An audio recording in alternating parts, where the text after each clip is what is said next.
얼마 전에 딥시큰 거 해가지고 아주 세계 경제를 중국이 들었다 놨다 했지 않습니까?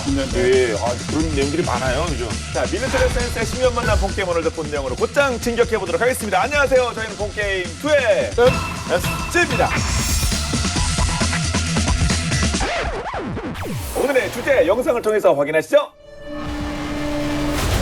오, 이게 주제가 바로 나오네요, 그냥. 일단 자금성이 나왔습니다. 예상 외의 것이 등장했죠. 네, 낯선 것들이. 네. 어떻게 보면 UFO 찍은 영상 같이 보일 수도 있는. 그러니까요. 예. 그래서 이제 오늘 아마 우리 본게임 시청자분들 제대로 되는 현재 중국의 밀리터리 수준 아실 수 있을 것 같습니다.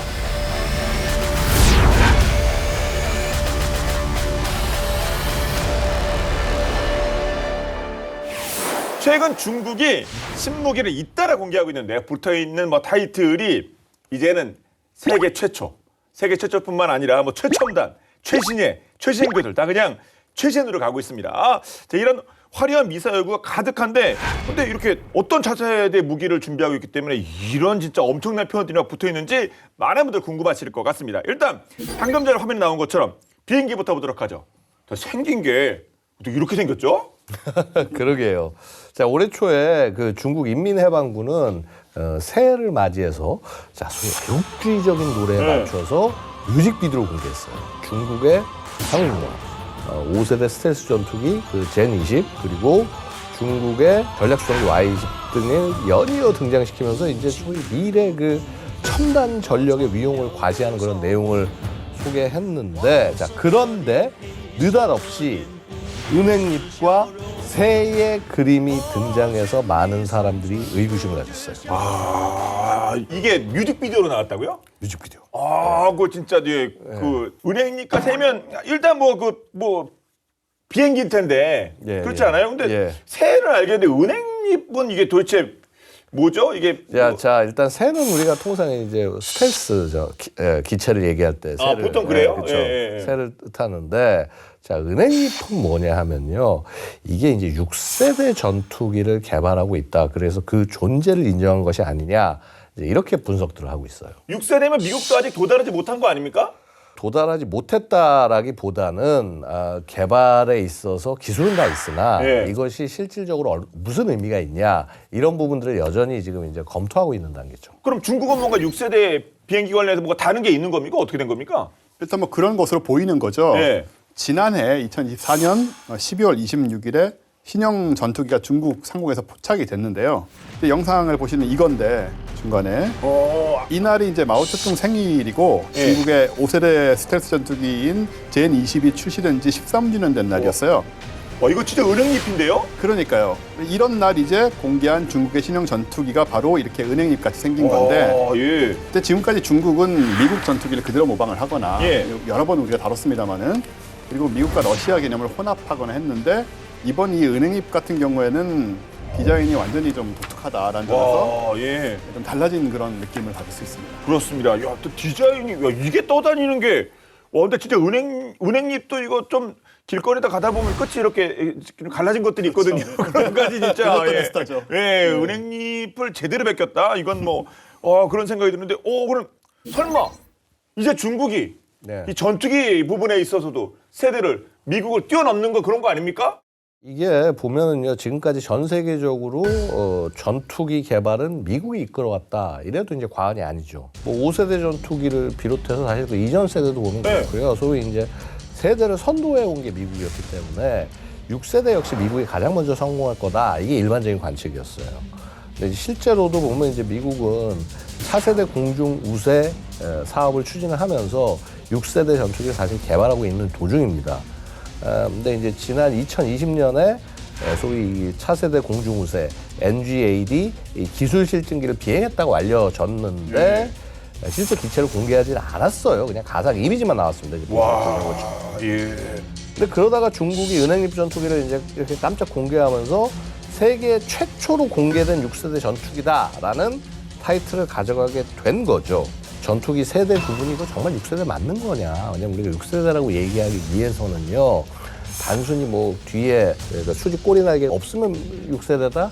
이게 아니라 그 안에 AI부터 시작해서 여러 가지 뭐 무인 기술 이런 것들이 통합이 되어야 되는데 이게 과연 맞냐라는 관측도 있고요. 근데 하지만 어쨌거나 중국은 먼저 실제 기체를 공개를 했으니까 이제 미국 전투 기술 다 따라잡았다 그러면서 이제 샴페인 따고 난리 났습니다. 예. 예. 아니, 그러니까 미국이 공개한 건 NGAD의 이미지고 예. 방금 전에 우리가 본 거는 이제 떠 있는 거 아니에요? 예, 예. 비행 중에 있는 그 기체를 예. 봤으니까 예. 저 은행잎 전투기 이렇게 불러도 되는 건지 아직 이름이 은행잎 전투기 이거 진짜 그 정체가 궁금해지는데요? 예, 그러니까 은행잎 전투기라고 예. 말씀하신 이제 이거는 기체를 자세히 보시면요. 36011이라는 숫자가 쓰여 있는데요. 중국의 지난 관행을 보면은요. 5세대 스텔스 전투기 그 젠 20의 시제기가 2011이라는 번호를 사용했거든요. 젠 20의 첫 번째 기체라는 의미를 담은 겁니다. 예. 그러니까 이게 이제 은행잎 전투기 기체 번호가 36011이다. 딱 감이 잡히죠, 그렇죠? 젠 36. 예. 그러니까 젠 36의 첫 번째 기체이지 않을까 이런 추측을 하고 있는 거고요. 이미 수많은 언론들이 은행잎 전투기를 두고 젠 36이라는 명칭을 사용하고 있어요. 그래서 이제 이번 시간에도 이제 편의상 젠 36이라고 통일을 하시죠. 예, 그렇습니다. 예. 예. J36 그리고 5세대. 그러니까 세대가 분명히 다른데 뭐 제 눈에는 디자인밖에 차이가 안 느껴집니다만 많은 차이들이 있겠죠? J36은 시험 비행 당시에 모니터링 기체 역할을 수행한 젠 21하고 지금 함께 비행을 했죠. 예. 보시기에도 이렇게 두 기체의 모습이 확연하게 다른데 바로 J20에 있는 꼬리날개가 J36에는 없다. 그렇죠. 당연히 있어야 될 것 같은데 없어요. 이 J36이 그래서 뭐라고 부르느냐 무미익 더블 델타익 형상이다라고 얘기를 하는데 이런 것이 바로 6세대 전투기의 특징 중 하나라고 볼 수가 있습니다. 이 이유는 이제 광대역 스텔스 기능을 갖추기 위해서 이렇게 만드는 건데 주날개 위에 다른 건 아무것도 없다라고 보시면 되고 뭐 꼬리날개, 수평 꼬리날개, 수직 꼬리날개, 뭐 카나드 이런 것도 다 없는 이렇게 없애버리면 어떻게 되느냐 결국은 모양이 은행잎이나 뭐 가오리, 뭐 연 이런 식으로 납작한 동체가 되는 거잖아요. 보시는 그럼요.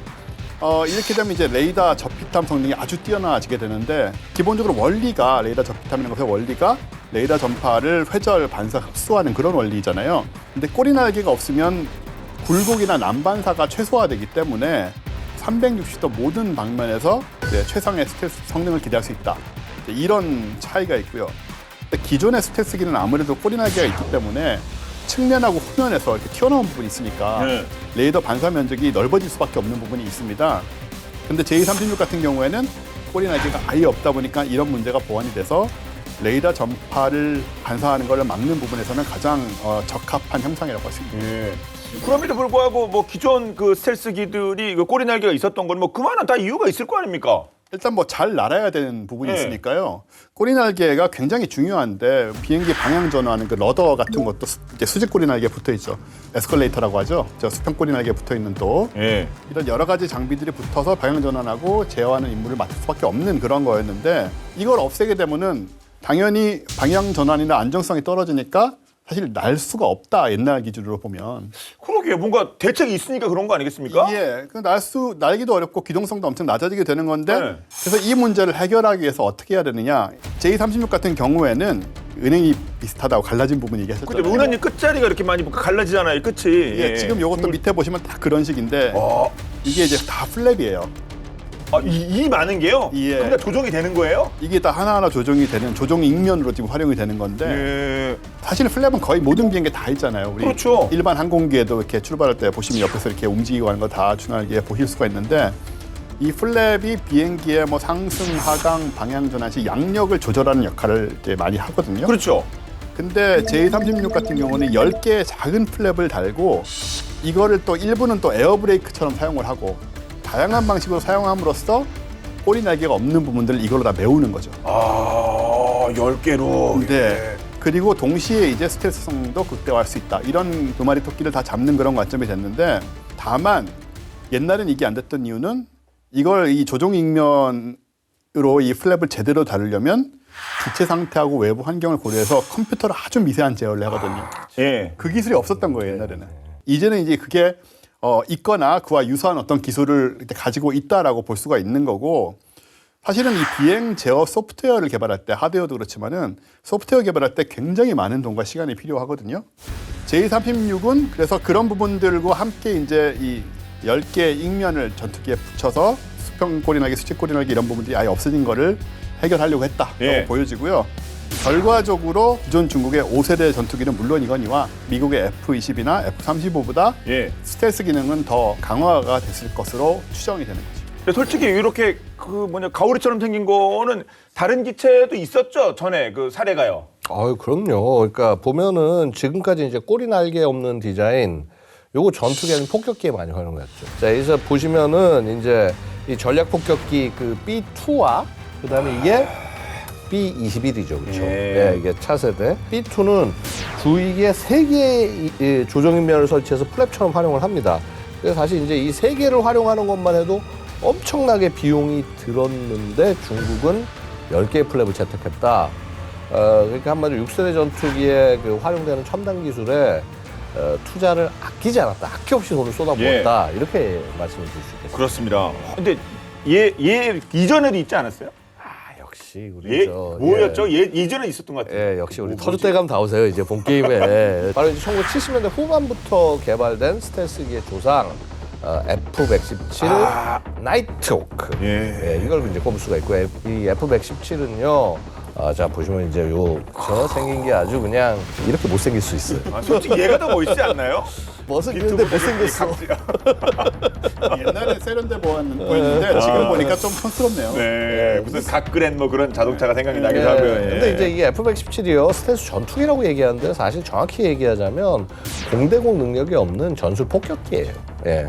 그래서 이제 이 삼각형의 특이한 외관 자체가 이제 젠 36하고 비슷한데, 근데 이제 유선형이 아니라 각진 외형을 갖고 있다는 게 이제 바로 말씀하신 이제 F-117의 특징이고요. 곡면이 아니라 왜 직선면이냐 하면은, 자, 이 개발될 당시에 70년대 컴퓨터 생각해 보세요. 뭐 퍼스컴 이런 게 아니라 막 엄청나게 큰 막 건물에다가 때려넣는 그런 거잖아요. 퍼스컴은 개인당 컴퓨터 아니에요. 개인의 컴퓨터 아니에요. 그게 가능했겠습니까 그 당시에. 그렇죠. 그러니까 아무래도 컴퓨터 연산 능력이 좀 떨어지다 보니까 이 곡면의 레이더 반사 면적 계산하는 거는 거기까지는 아직 우리가 아직은 어렵다. 그러다 보니까 이제 결국 평면에서 직선으로 이제 해가지고 해서 레이더 반사 면적을 계산해서 이제 최소화하는 설계를 한 거예요. 이제 사실 이러다 보면 이게 곡면보다는 어떻게 보면 더 비효율적인데, 그래서 이제 대신에 기체에다 전파 흡수제를 그냥 덕지덕지 발라가지고 해서 레이더 반사 면적을 최소화시킨 거고요. 그래서 이제 F-117의 레이더 반사 면적이 0.003 제곱미터 정도. 벌레보다 조금 더 크겠지만 새보다 작은 그런 수준이라고 말씀드릴 수가 있고요. 자, 어쨌거나 이 F-117은 이 뛰어난 스텔스 성능을 바탕으로 해서 걸프전, 이라크전 등에서 이제 중요 목표물을 공습을 하면서 이게 확실히 스텔스는 달라 하면서 인상을 확실히 세워줍니다. 뭐 사실 이제 2008년 정도에 이제 퇴역 소식이 알려지면서 역사 속으로 사라지나 했는데 앞으로 10년 정도 더 전 세계 전장을 누릴 수 있게 됐어요. 이게 사실 이제 뭐냐면 2008년인가 이때쯤 보면은 기체를 막 이게 막 그 포크레인으로 막 부수는 막 이런 장면들이 그때 공개가 되면서 예. 역사 뒤안길로 사라지는구나, 기체가 다 없어지는구나 이렇게 생각을 했는데 사실은 남겨놓았던 거죠. 쓸 수 있는 기체들은. 보통 이제 보면요, 적의 스텔스기와 순항 미사일에 대응하기 위해서 미군 조종사 훈련에 지금 쓰이고 있다고 하고요. 그 일각에서는 F-22하고 F-35에 장착할 수 없는 폭탄, 그 2,000파운드급 GBU-27 페이브웨이 3 레이저 폭탄, 길이가 굉장히 길어서 거기까지 집어넣을 수가 있습니다. 이 미 공군이요, 지난해 2024년에 자, 앞으로 10년간 F-117을 유지 보수할 방산업체를 찾는다는 공고를 냈다고 그래요. 그러니까 이거 그렇군요. 운용하겠다는 얘기죠. 예. 그럼 사실 그 F-117과 J-36이 한 50년 차이가 나긴 합니다만 같은 하늘에서 싸울 수 있는 거니까 서로 이렇게 교체돼서 그래서 비교를 한번 해보도록 하죠. 공통점, 차이점 어떤 것들이 있을까요? 일단 뭐 보신 것처럼 F-117도 네. 그 젠 36처럼 스텔스 성능이 되게 중요한 설계가 돼 있으니까 그렇죠. 그것 때문에 비행 안정성이 떨어지는 그런 문제가 생겼거든요. 그래서 이거를 보완하기 위해서 당시 기준으로서는 최신 기술이었던 컴퓨터를 활용한 비행 제어 시스템을 사용해서 이제 안정성을 높였던 것이고, 달리 말하면 컴퓨터를 안 쓰면 날 수 없는 기종이죠. 보기도 좀 불안불안해 보입니다. 예, 아예 뭐 이착륙도 할 수 없을 정도로 굉장히 불안한 형태의 그 공기역학적으로 보면 그런 형태인데, 네. 뭐 그런 점은 젠 36도 마찬가지고요. 그래서 비행을 도와줄 이제 첨단 비행 제어 시스템하고 또 이제 엔진 추력을 원하는 방향으로 바꾸는 추력 편향 노즐 기술도 또 들어가 있어요. 네. J36 포착 당시에 이 민간인이 거주하는 청도 시가지를 한낮에 비행을 하고 있었대요. 네. 이런 걸 보면은 시스템의 안정성이 검증이 됐기 때문에 이게 가능하지 않았을까 생각할 수가 있고요. 그리고 중국은 이미 추력 편향 노즐도 예전에 이제 사용한 적이 있다고 합니다. 네. 그럼 이 젠36, J36 또 다른 특징 어떤 것들이 있을까요? 센 게 있죠. 그래요? 예. 엔진 3개예요. 엔진이 3개요? 예, 젠36에 제트 엔진 3개를 엔진 탑재합니다. 3개짜리도 있어요? 그러니까 사실 2차 세계대전 이후에 등장한 그 비행기 중에서는 어떻게 보면 유일하다 이렇게 얘기를 할 수 있을 정도로 굉장히 드문 사례인데요. 그렇죠? 전투 엔진 하면 우리 보통 1개 아니면 2개. 단발, 쌍발 그거 아닌 그렇죠. 건데 이거 산발이라고 읽어야 되나요? 아마 예, 그렇게 돼야 됐죠. 그러니까 이제 가볍고 단순한 구조로 해서 이제 싸게 많이 만든다 그러면은 단발 엔진 선택을 하고요. 쌍발은 이제 장비가 이제 좀 많이 탑재를 하고 좀 덩치가 크거나 기동성 셀 때, 요럴 때 이제 큰 추력 필요할 때 보통 이제 선택을 합니다. 이제 보통 전투기 엔진 3개를 탑재를 하지 않는 이유가 너무나 명백한데요. 뭐냐면 3개 이상 되면 별로 효율적이지 않아요. 네. 2개면 충분하다 그거 아닙니까? 그렇죠. 뭐 상황에 따라서. 왜냐면 엔진 수가 많으면 많아질수록 추력은 증가하는데 대신에 무게 늘어나. 엔진 하나 무게가 보통이 아니까 엔진은 무게 늘어나고 연비 안 좋아지고 이런 식으로 문제가 생기게 되거든요. 자, 그렇다면 왜 젠 36은 엔진을 3개나 채택해나 살펴보면은요. 결국은 강력한 출력으로 초음속 비행을 하려는 게 아니냐 이렇게 굉장히 비정상적인 형상이지만 그럼에도 불구하고 초음속 비행을 하려고 하는 게 아니냐. 그래서 엔진 3기의 힘을 동원을 해서 최대 출력으로 이제 고속으로 비행하려는 것이 아닌가라고 보이는데 자, 여기 장단점이 있어요. 장단점이 있는 게 자, 후면에 그 초음속 연소 그 램제트 엔진을 장착해서 거의 우주와 가까운 준궤도 고도에서 극초음속 비행을 하면은 사실 이제 격추가 거의 불가능하겠죠. 엄청난 속도일 겁니다. 특히나 그 궤도에서 비행하려면요. 근데 이제 동시에 이게 장거리 작전 나가면 이렇게 연료 써버리면은요. 이게 나중에 작전할 때 연료가 없어가지고 오는 거 생각해야죠. 그렇죠. 예. 또 초음속 비행을 하면은 대기와 기체 사이에 이제 마찰열이 발생을 해가지고 해서요. 사실 이렇게 되면은 적외선 탐지하는 장비에 저 갑자기 빨갛게 저거 열이 나오는 거 뭐냐? 저거 전투기인데? 이렇게 탐지될 수 있다는 거죠. 그런 단점도 있겠습니다만 근데 또 그림상 우주 근처를 뭐 이런 모양으로 막 그 엔진 3개 달고 날아다니면은 이거 진짜 짱은 짱이겠는데요? 진짜라면 그렇겠죠. 그렇죠. 예. 근데 아마 이 젠 36의 엔진이 3개인 이유, 또 다른 이유로 생각해 볼 수 있는 부분은 연비 절감 때문이 아닐까 추정할 수가 있는데 3개면 연비가 안 좋아지는 거 아닙니까? 딱 보기에는 그렇게 보입니다만은 순항 비행을 할 때는 1개에서 2개만 켜고 전투 중에만 3개의 엔진을 쓴다 뭐 이런 개념이 아닐까 또 생각을 하거든요. 에코 비행 뭐 이런 게 있나 보죠. 네. 마치 그 하이브리드 자동차 엔진처럼 상황에 따라서 선택적으로 엔진을 사용한다 뭐 이런 개념이 아닐까 추측이 되는데 적응형 사이클 엔진이라는 게 있는데 그 기술을 가지고 있으면은 엔진 3개가 필요 없을 텐데 그걸 아마 개발을 못해서 3개를 단 게 아닐까라는 추측도 있습니다. 생전 처음 들어보는 개념 나왔습니다. 사이클 뭐예요? 적응형 사이클 엔진이요. 적응형 사이클 엔진. 어댑티브 사이클 엔진이라고 말 그대로. 뭡니까 그게? 이게 이제 6세대 전투기의 좀 핵심 기술로 얘기되는 그런 부분인데 고도와 속도에 따라서 최적의 연비를 이제 제공하는 그 자동화된 기술이죠. 그러니까 당연히 이제 설계상에도 들어가야 되고 뭐 컴퓨터적인 측면들도 다 이제 뒷받침이 돼야 되는 부분인데 전투 중에는 공기 흡입력을 늘려서 고출력을 내고 순항 시기에는 공기량을 자동으로 줄이는 그런 기술이거든요. 이걸 잘 활용을 하면은 그 연료 소모량을 줄여서 채공 시간을 크게 늘리거나 또 순항 시에 엔진 열을 좀 줄여서 피탄 위험도 낮출 수 있는 이런 부분들이 되는데 이걸 제대로 사용하면 엔진 3개까지 필요가 없겠죠.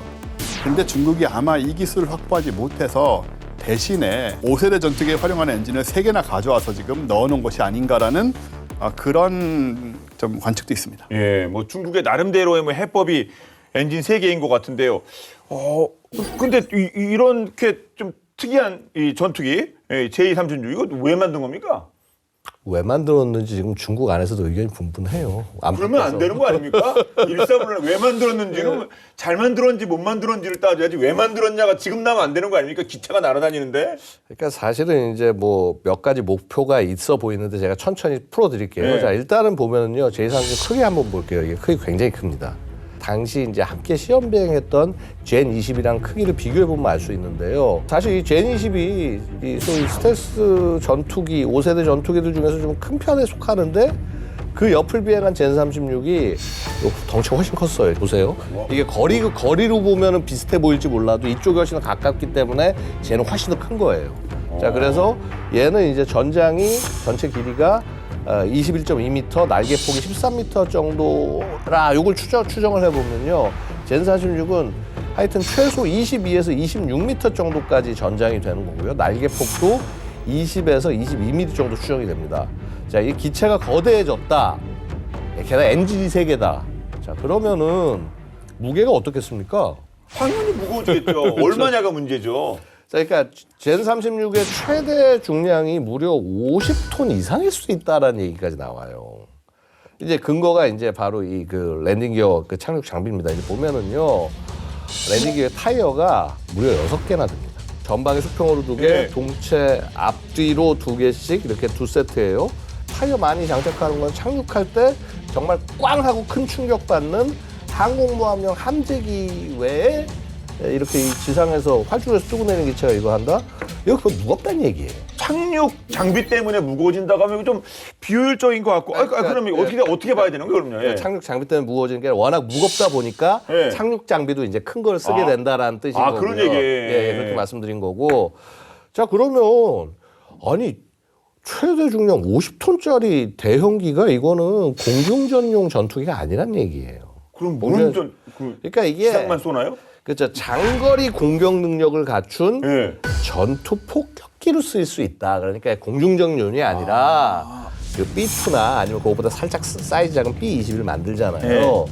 아마도 이제 그런 것을 흉내낸 그런 중간 성격의 것이 아닐까. 그래서 이제 탑재 하중이 막 폭탄 엄청나게 막 장착해야 되는 그런 장거리 폭격 임무에 젠 36이 활용될 수 있지 않나라고 보이는 거고요. 이제 기체 면적이 넓은 만큼 안쪽으로 무장을 숨겨야 되는 스텔스 성능을 생각하면요. 넓으니까 그만큼 무장창이 커지는 거잖아요. 아니 지금 이거 생긴 거 보면은 이 은행잎에 여기 다 무기 장착하면은 이거 진짜 그러니까요. 쏙 들어가게 생겼어요, 이건요. 예. 이 기체는 이제 공중전 도그파이트용은 거의 되게 적절치 않은 기체란 말이에요. 대형이니까. 그럼 어떻게 해야 되냐면 장거리 공대공 미사일을 잔뜩 장착을 하고 공격을 하면 되는 거예요. 그래서 우리 이전에도 한번 본 게임에서 설명드렸지만 그 PL-17처럼 정말 그 진짜 뭐 한 400km 정도 거리의 목표물을 타격할 수 있고 음속 4배가 넘고 예. 이걸 그냥 멀리서 그냥 쫙 쏘는 거예요. 얘는 붙으면 큰일 납니다. 그러니까 이제 장거리 딜러? 원거리 딜러? 원거리 딜러? 네. 예, 원거리 딜러. 이제 그런 역할을 해야 되는 거고, 젠 36에는 이제 공대 공뿐만 아니라 공대 지 미사일도 물론이고, 자, 그래서 지금 되게 우려되는 것 중에 하나가 공중발사 탄도 미사일 ALBM KD-21이라는 게 있는데, 요거 장착할 게 아닐까, 이제 요런 게 이제 의심이 되고요. 이 KD-21은 어떠냐면요, 순항 속도가 마하 6이고요, 종말 속도가 마하 10에 이르는 그야말로 진짜 극초음속 미사일입니다. 공중에서 발사하는. 최대 사거리가 1,500km 정도에 달하니까 항공기에다가 스텔스 성능을 가진 항공기에다가 6세대 항공기에다가 극초음속 공중발사 탄도미사일을 결합을 한다? 그러면은 작전하는 반경이 훨씬 더 넓어지는 거예요. 그러니까 정말 먼 거리에서 극초음속 타격을 활용하기 위해서 이 기체가 나온 게 아닌가라는 생각이 들기도 하는 겁니다. 그래서 어쨌거나 이런 능력을 토대로 이게 젠 36이 맞냐? 젠이 아니라 그러니까 전투 폭격은 H를 붙이잖아요. 그러니까 이제 JH-36, J-36이 아니라 JH-36으로 이제 지칭되기도 하고요. 근데 실제 보면은 JH라는 이름을 운영하는 게 이 기체가 있어요. JH-7 같이. 이 전투 폭격기를 대체해서, 그럼 이 JH-7이 무슨 임무를 했냐? 괌이나 혹은 서태평양 미군 기지를 공습하고 대함 공격 실시하고 이제 해군 쪽에서 이제 이런 역할로 해군 항공에서 예. 활용이 되는데 용목 쪽에 쓰이지 않나라는 추정도 해봅니다. 그렇군요. 여기서 한 걸음 더 나아가서 군사 전문가들은 이 젠 36의 등장이 중국의 전략 변화를 의미한다 이런 얘기도 하는데요. 그래요? 예. 보통 전투기 하면은 떠오르는 게 뭐 1대1 공중전 이런 부분들인데 그런 데서 벗어나서 네트워크화된 통합 전투 체계로 전환하는 것이 아니냐. 이게 무슨 얘기냐면은 젠 36이 최전선에서 전투를 막 이끌어가는 게 아니고 함께 비행하는 항공기를 지휘하는 역할을 맡아서 전력을 전반적으로 증폭시키는 장비로 사용되지 않겠느냐. 예. 이런 얘기거든요. 예를 들어서 젠 36은 이제 전방에 젠 20, 또 젠 35 같은 전투기를 연결하고 공중급유기 같은 후방 자산의 지원을 받으면서 이제 지휘 역할을 하게 되는 거고 이 과정에서 편대 전반에 걸쳐 정보 수집하고 처리하고 또 나눠주고 모든 전투 요소가 그 전장에 대한 통합된 이해를 바탕으로 작전을 수행할 수 있도록 하는 역할을 하지 않겠느냐. 예. 이런 관점도 있습니다. 그게 된다고 하면 그냥 한마디로 6세대 그 말이 맞을 것도 같습니다. 예. 성능 뛰어난 전투기의 활용 점정 찍어주는 역할 능력 좋은 파일럿일 텐데요. 특히 독일에는 수많은 전투기 에이스 파일럿이 있습니다. 세계 최고의 격추 기록을 가진 에리히 하르트만, 붉은 남작 만트레트 폰 리트 호펜, 그리고 100번의 공중 승리를 거둔 베르노 밀더스 등이 있죠. 그런데 오늘 소개할 주인공 역시 기네스북의 서부전선 최고 격추 기록을 세우면서 에이스로 유명세를 떨쳤다고 하는데요. 덕분에 국민적 스타 반열까지 올랐다고 합니다. 이 사람이 도대체 누구였을지 본방야사에서 확인해 보시죠.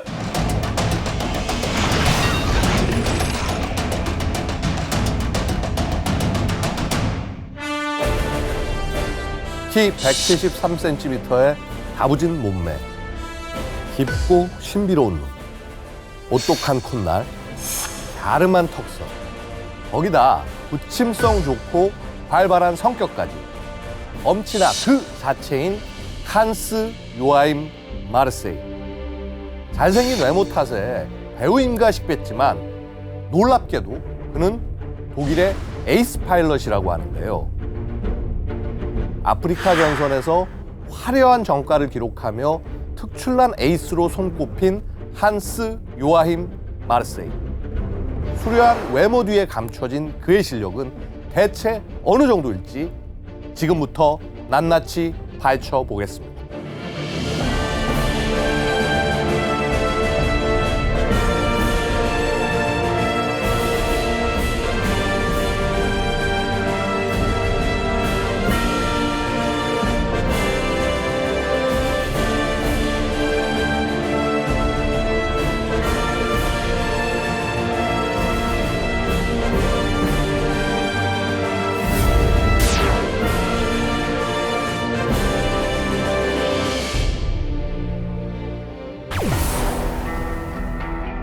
대부분의 전투기 조종사들이 그렇듯이 마르세이 역시 하늘에 대한 동경으로 전투기 조종사의 길을 걷게 되는데요.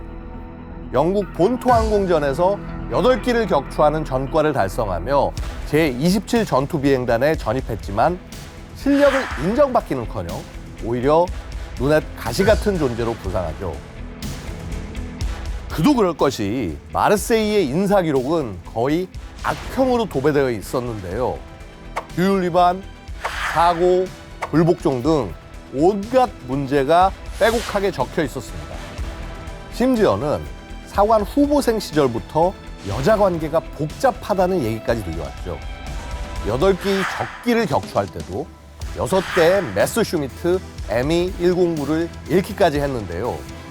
물론 다 격추당한 것은 아니고 기름이 떨어져 두고 올 수밖에 없었던 상황도 있었지만 결과적으로 편대를 이탈해 적 한가운데 혼자 나섰다가 그렇게 된 것이기에 지휘관들이 싫어하는 건 너무도 당연했습니다. 문제는 실력이 좋았던 탓에 쫓아낼 수도 없었다는 건데요. 대책은 없었지만 그래도 사람 수가 모자라는 것보다는 낫겠지라는 심정으로 마르세이를 받아들일 수밖에 없었죠. 그러던 1941년 마르세이는 북아프리카 전선으로 가게 되는데요. 이것이 그의 운명을 완전히 바꾸는 계기가 됩니다. 당시 영국 사막 공군의 경우 성능이 열악한 키트호크 전투기로 독일이 BF-109에 대응하기 위해 러프베리 원형진을 구사했는데요. 이 진영은 수평 방향 선회전에서는 악마적인 방어력을 자랑하지만 역으로 수직 방향의 공격에는 취약했죠. 이에 독일 공군은 일격 이탈 전법을 구사하며 적기를 하나씩 떨어뜨리는 방식으로 대응했습니다. 하지만 마르세이는 달랐는데요. 마르세이는 원형진을 따라 선회하면서 강하와 상승을 반복하는 현란한 조종수를 선보이며 카운터 펀치를 날리는 작전을 진행했습니다. 함께 출격한 조종사들은 마르세이 공격이 시작되면 어머는커녕 따라가지조차 못했는데요. 때문에 마르세이 쇼가 시작되면 하늘 위로 올라가 상공을 선회하면서 관람했을 정도였다고 합니다. 사격술도 뛰어나서 적기 한 대를 격추시키는데 100발 이상을 쏘는 경우가 거의 없었고 10분 만에 8대를 격추시키기도 했죠. 이러한 신들린 실력 덕분에 마르세이는 말썽꾸러기에서 에이스로 거듭나게 되는데요. 마르세이 격추 스코어는 하루가 다르게 갱신되어 갔고 3개월도 채 지나지 않아 100기 격추를 돌파했죠. 젊고 유능한 데다 미남이기까지 한 마르세이는 단박에 독일 국민의 사랑을 받는 영웅이 되는데요. 얼마 지나지 않아 마르세이에게 아프리카의 별이라는 애칭과 함께 매일같이 팬레터가 배달되기 시작했습니다. 주소를 적지 않고 아프리카의 별이라고 써도 바로 편지가 배달될 지경이었으니 그 인기가 어느 정도였을지 상상되시죠? 이후 마르세이는 철십자 훈장을 비롯한 각종 훈장과 함께 특별한 권리까지 받게 되는데요. 바로 자신의 기체에 개인 도색을 하는 권한이었죠. 마르세이는 자신이 탑승하는 BF109F 트럽에 자신의 번호를 황색으로 써 넣었는데요. 이것이 그 유명한 황색 14번으로 영국 사막 공군에게 공포의 대명사가 되었죠. 하지만 독일의 기세는 그리 오래가지 못했습니다. 1942년 9월 30일 초계를 돌고 기지로 귀환하는 과정에서 마르세이가 탄 기체가 엔진 고장이 나면서 불타오르기 시작하는데요. 마르세이는 필사적으로 탈출했지만 급격히 아래로 곤두박질 친 기체의 꼬리 날개에 맞으며 그대로 정신을 잃고 추락하고 맙니다. 화려하게 비상할 줄 알았던 마르세이는 22살의 나이에 너무도 허무하게 생을 마감하게 되었죠. 현대 전투기 사출 좌석이 발명된 계기가 마르세이의 허망한 죽음이라는 말까지 나올 정도로 그의 죽음은 큰 충격을 안겨주었는데요. 이후 사기가 떨어진 독일군은 계속 내리막길을 걷다 결국 아프리카에서 패주하는 엔딩을 맞이하고 맙니다. 현재도 마르세이가 추락한 자리에는 작은 피라미드 모양의 의령비가 세워져 있다고 하는데요. 마르세이는 당신이 만나길 기대하는 그러나 내적으론 두려워할 종류의 파일럿일 것이다. 그는 정말로 대단합니다. 마르세이는 총 158대를 격추하며 독일 공군 중 서방 전투기를 가장 많이 격추시킨 파일럿으로 공식 기록되었다고 합니다.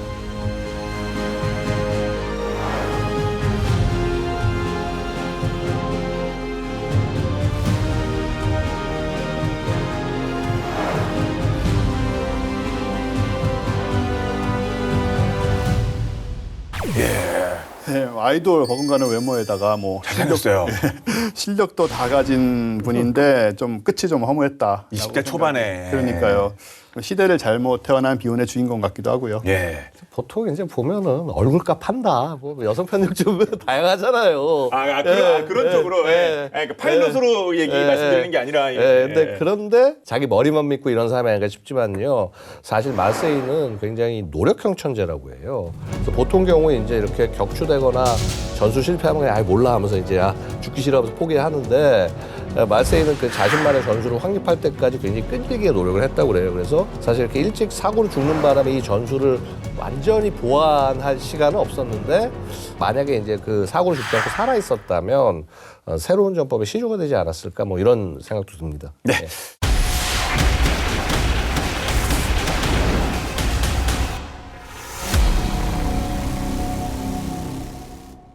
자, 다시 본론으로 돌아와서 중국이 공개한 6세대 전투기에 대해서 이야기 나눠보고 있습니다. 눈여겨봐야 할 내용 또 어떤 것들이 있을까요? 중국은요, 이게 지금 아까 우리 계속 얘기한 나뭇잎 네. 전투기 이게 젠 36 이외에도 6세대 전투기를 또 다른 형태로 공개했어요. 예.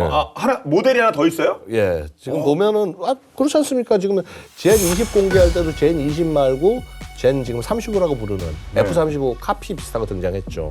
자, 마찬가지로 청두 이 산업과 양대 산맥이라고 할 수 있는 선양 항공기 제작 공사가 있어요. 여기는 SAC라고 그러고 청두는 CAC라고 그러는데 CAC 아니면 SAC 서로 이제 경쟁을 하는데 이 SAC에서도 뭔가 개발을 했습니다. 젠36도 우리가 지금 붙인 이름이잖아요, 일반적으로. 그런데 그래서 정식 명칭이 아직 없지만 지금 이제 흔히 젠 50이 아니냐 지금 이렇게 추정을 하고 있습니다. 예. 이게 이제 사실 이 젠 36은 굉장히 다양한 방에서 사진 찍혔는데 이 젠 50은 이 기체 하단 모습이 공개된 요 사진 외에는 공개된 정보가 없어서 좀 베일에 쌓여 있어요. 예. 근데 어쨌거나 딱 봐도 한 방에 알 수 있는 거는 약간 좀 우리한테 외양이 좀 익숙하다. 예를 들어서 이제 기체 중간부부터 후방으로 갈수록 넓어지면서 그러면서 어떻게 보면 약간 요 전통적인 전투기의 느낌이 익숙하죠, 확실히. 그렇죠. 예. 네. 그다음에 크기도 좀 차이가 나요. 그 랜딩 기어 크기라든가 이런 거 비교해 봤을 때 얘보다 확실히 작습니다. 예. 확실히. 그러니까 이게 이제 젠 36이 뭐 중형, 대형이라고 한다면 얘는 하여튼 이거에 비해서는 확실하게 소형이고요. 그래서 약간 좀 크기가 작은 6세대 전투기, 스텔스 전투기를 하나 더 만든 게 아니냐 지금 이렇게 보이기도 해요. 앞서 뮤직비디오에서 은행잎 하나 그리고 또 새 있었지 않습니까? 은행잎이고 얘가 새. 예. 이렇게 되는 것도 같네요. 근데 진짜 미국보다 6세대 전투기 이거 날아다니는 거 공개한 것도 신기한데 종류도 두 가지다. 이거 두 기종이 어떻게 봐야 되는 겁니까? 일단 새 젠 50 같은 경우에는 아무래도 생긴 걸로 알 수 있듯이 젠 36보다는 공중 기동성에 더 신경을 쓴 형태다라고 볼 수 있고요. 또 엔진도 새 개 아니고 그냥 쌍발 엔진에다가 DSI라고 그 다이버트레스 슈퍼소닉 인렛이라고 하는데 번역을 하면 경계층 분리식 초음속 흡입구라고 해석이 가능합니다. 그렇군요. 예, 이건 무슨 얘기냐면은 뭐 이름은 굉장히 어렵지만은 원리 자체는 이제 저속에서는 기존의 공기 흡입구 형상보다 공기 흡입 성능이 떨어지게 되고요. 설계된 형상에 의해서 이거는 변화가 되는 거거든요. 네. 근데 이제 전투기의 일반적인 비행 속도인 천음속, 음속보다 조금 낮은 정도의 속도라든가 뭐 이 정도에서는 대등한 정도의 속도로 공기 흡입을 하게 되고 그런 다음에 초음속에서는 더 빠르게, 더 강하게 공기 흡입을 하는 그런 구조로 만든 겁니다. 흡입구 자체를. 네. 그래서 이제 젠 50은 아무래도 그 젠 36에 비해서는 급격한 속도 변화나 고도 향상 이런 부분들에 대해서 좀 많이 신경을 썼다, 설계가. 그렇게 말할 수가 있는데 다만 이것 역시 우리 아까 얘기했던 그 적응형 사이클 엔진이 적용되지 않았다는 전제 하에서 아마 그렇게 만든 것이 아니냐라고 보여지죠. 그렇군요. 이렇게 뭐 구조도 다르고 뭐 디자인도 다른데 대신 뭐 이렇게 다른 게 분명히 용도가 다르기 때문에 이렇게 그 양갈래로 개발하지 않겠습니까? 그러니까 사실 이 6세대 전투기 중 두 개가 서로 경쟁 중인 시제기인지 아니면 상호 보완적 성격으로 해서 만들어진 기술 실증기인지 이거 아직은 모르겠어요. 아직은 확실치 않고요. 예. 그렇잖아요. 같이 그 청두그룹하고 선양그룹이 5세대 스텔스 만들 때 젠 20하고 젠 30을 만들었단 말이에요. 두 가지 다 쓰잖아요, 지금. 그러니까 그렇기 때문에 이 6세대인 젠 36하고 젠 50 두 기종 모두 다 채택할 가능성? 이것도 존재해요. 왜냐하면 중국이 지금 이게 거의 심하다 싶을 정도로 돈을 안 아끼고 지금 쓰고 있거든요. 전력 구성하는데. 근데 이제 다만 이제 젠 36 같은 경우는 너무 크고 무겁고 또 엔진이 3개다 이러니까 당연히 항모나 이런 탑재는 당연히 안 되고요. 반면에 이제 젠 50은 기체도 좀 작아 보이고 해서 뭐 항모에 올리려면 올릴 수 있지 않을까? 뭐 이건 솔직히 잘 모르겠어요. 그 다음에 이제 특히 이 젠 50이 좀 우리가 궁금한 게 이거 조종석 달려있는 거 맞아? 혹시 무인기 아니야? 약간 이제 혹 유인기라고 하더라도 원래 이 6세대 전투기 개념은 유무인이 같이 된다는 개념이에요. 네. 미국에서 개발했던 마찬가지로. 그래서 무인 버전도 충분히 나올 수 있지 않나 이렇게 보여지고요. 뭐 일부에서는 이런 얘기도 합니다. 야, 얘가 사람이 타는 유인 모기가 되고 이게 사람이 안 타는 무인 전투기가 되는 게 아니냐. 그래서 같이 편대를 이뤄서 젠 36의 통제를 받아서 젠 50이 뭐 공대공, 공대함, 공대진무 이렇게 수행하는 거 아니냐. 일단 이런 얘기도 나오고 있는데 지금 다 추정이죠. 그렇죠. 그런데 이게 한 팀이 될 수도 있다. 네. 그럼 미국은 좀 알 거 아닙니까? 미국은 이거 어떻게 될 건지 그 가설 중에 뭐가 좀 이렇게 정리된 게 있습니까? 미국 측 반응 어떻습니까? 미국은 좀 할 얘기가 좀 없는 상황이 이게 사실은. 그래요? 예. 일단 충격을 받은 것 같습니다. 두 개의 또 다른 모델이 나왔다는 거. 근데 미국은 좀 충격을 받을 수밖에 없는 부분은 그 5세대 전투기 경우에는 미국의 그 YF-22 같은 경우에 1990년에 첫 비행을 했거든요. 근데 중국의 J-20은 2011년에 처음 비행했습니다. 그러니까는 YF-22하고는 20년 차이가 나는 거고요. 하지만 6세대 전투기에서의 격차는 불과 4년에서 6년 정도로 줄어들어 있다는 거죠. 게다가 미국은 지난 2018년에서 2020년 사이에 그 6세대 전투기 프로토타입인 그 NGAD 기술 실증기를 제작을 하고 비행을 다 했었죠. 근데 논란 끝에 지난해 7월에 잠정 중단하는 걸로 그렇게 됐었거든요.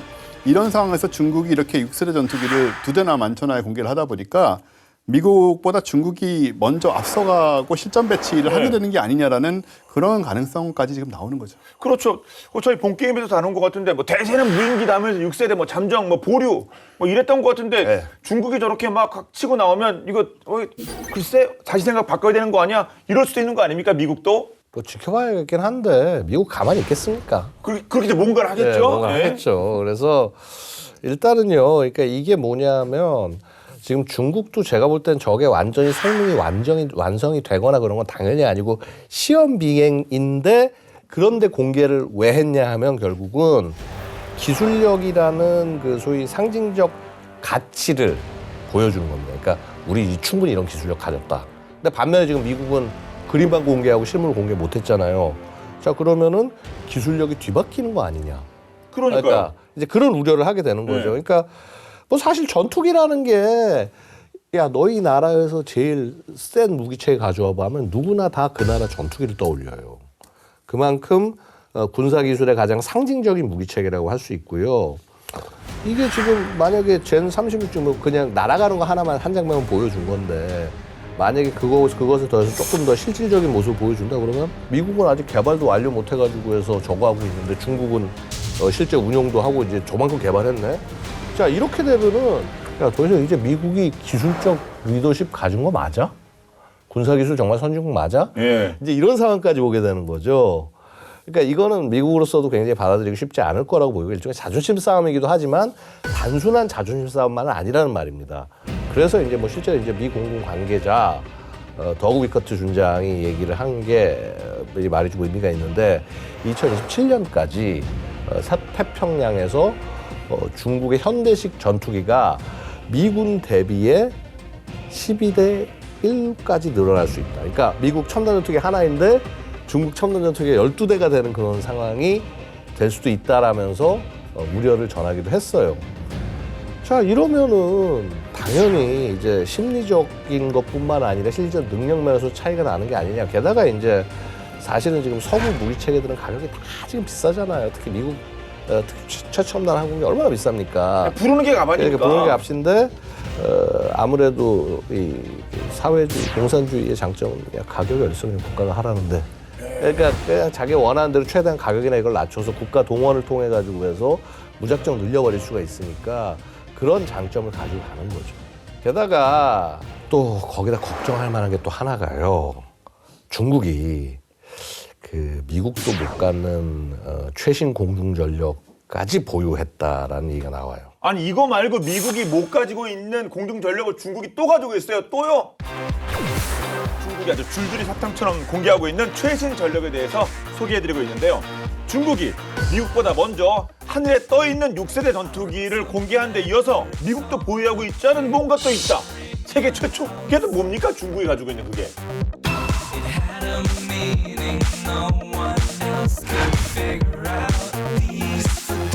이런 속도를 가진 비행체가 이렇게 하강하면서 속도를 줄이고 착륙하고 이런 과정들을 다 계산할 수 있는 그런 능력을 못 갖고 있었어요. 예. 극초음속 드론 개발에 아주 난제가 됐었는데 그 해결 방법을 찾은 게 이제 중국의 군사 과학자들이라고 보여집니다.